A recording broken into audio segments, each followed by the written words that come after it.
வணக்கம். இன்னைக்கு கோதுமை மாவுல அல்வா செய்ய போறோம். வாங்க எப்படின்னு பார்க்கலாம்.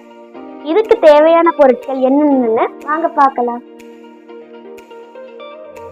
1 டம்ளர் கோதுமை மாவு, அதே டம்ளர்ல 2 டம்ளர் சர்க்கரை, அதே டம்ளர்ல 1/2 டம்ளர் சர்க்கரை, அதே டம்ளர்ல நெய், அப்புறம் கொஞ்சம் முந்திரி. இந்த கோதுமை மாவை 5 டம்ளர் தண்ணியில கரைச்சி எடுத்துட்டு வந்துடலாம். இப்ப கரைச்சி எடுத்துட்டு வந்தாச்சு. வச்ச மாவை இதுல ஊத்திக்கலாம்.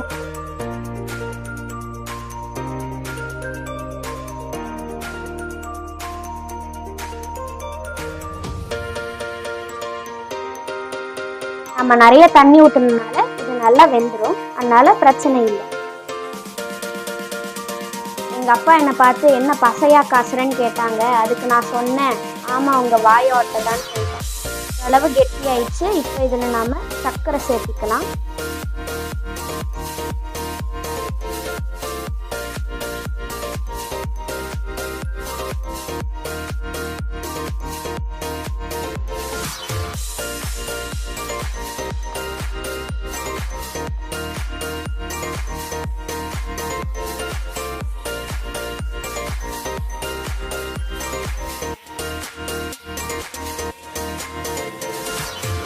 இந்த 1/2 டம்ளர் சர்க்கரையை தண்ணி ஊத்தாம கேரமல் பண்ணிக்கணும்.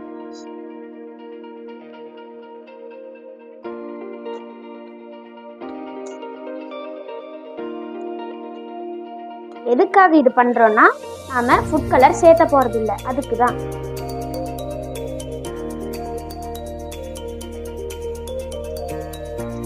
இது நல்லா கிளறிட்டே இருக்கலாம்.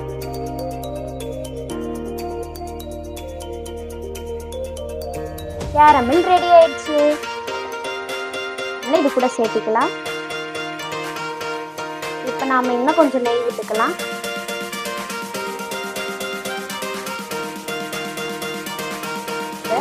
இது முந்திரி சேர்த்துக்கலாம்.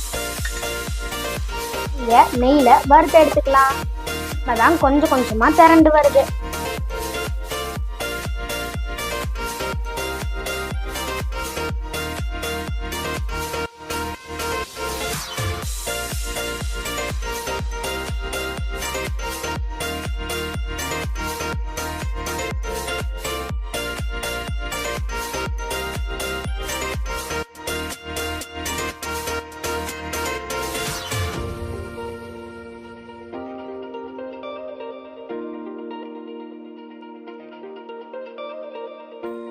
ஆஹா, அல்வா மனம் வீசுதே. இப்பவே சாப்பிடணும் போல இருக்கே.